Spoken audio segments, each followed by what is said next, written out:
question toute simple, et c'est Fanny Wegscheider qui va y répondre. Que peut faire une victime pour signaler des violences conjugales? Alors, on a tout de suite en tête, quand on pose cette question, le dépôt de plainte, la main courante. Ce sont des possibilités, mais ce ne sont pas les seules. Dans les cas d'urgence, déjà, il y a des numéros à avoir bien en tête. Vous pouvez contacter la police ou la gendarmerie en faisant le 17, évidemment. Vous le connaissez par SMS. Si vous ne pouvez pas parler, soit par handicap, soit parce que vous êtes en danger, vous pouvez envoyer des messages au 114 à la police.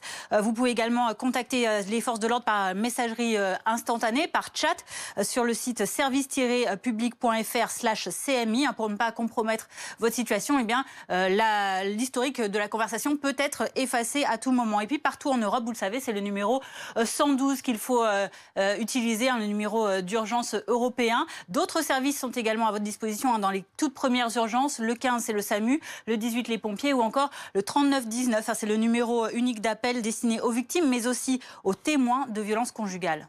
Comment la police et la justice peuvent ensuite intervenir? Alors, il y a plusieurs manières, différentes actions, mais c'est toujours à l'initiative de la victime ou à l'heure de témoin. C'est là qu'on parle des mains courantes, des plaintes. Tout d'abord, la main courante. Son dépôt, c'est une procédure qui s'adresse donc à la victime comme aux témoins. C'est important de signaler. Les témoignages sont très importants dans ce genre d'affaires. Le but de la main courante, c'est de signaler aux forces de l'ordre la nature et la date des faits. C'est une simple déclaration. Il n'y a pas forcément de poursuite derrière, mais ça peut être utile si jamais un procès est ouvert ultérieurement. Vous pouvez déposer cette main courante à la police nationale ou la police municipale dans certaines villes, ou encore en gendarmerie. L'auteur n'est pas informé du dépôt de votre main courante, il n'est pas convoqué. À noter que si les faits sont très graves, les forces de l'ordre peuvent décider de prévenir le procureur de la République pour ensuite engager des poursuites pénales. Il y a aussi le dépôt de plainte à présent.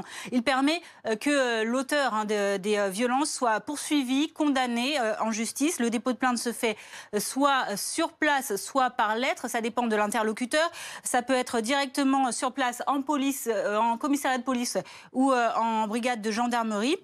Là, on l'a rappelé, les membres des forces de l'ordre sont obligés de prendre votre plainte et ensuite elle sera transmise à la justice, donc au procureur de la République. Vous pouvez également contacter directement par courrier le tribunal judiciaire ou encore aller directement à l'accueil du tribunal près de chez vous. Un récépissé vous sera dans tous les cas remis après votre dépôt de plainte. Et puis il y a également une autre possibilité. Si vous êtes victime de violences conjugales, vous pouvez directement saisir le juge aux affaires familiales. Vous déposez une requête et ce juge peut vous délivrer en urgence une ordonnance de protection. C'est une mesure qui évite au conjoint, à l'ex-conjoint violent de vous approcher, vous ou encore vos enfants.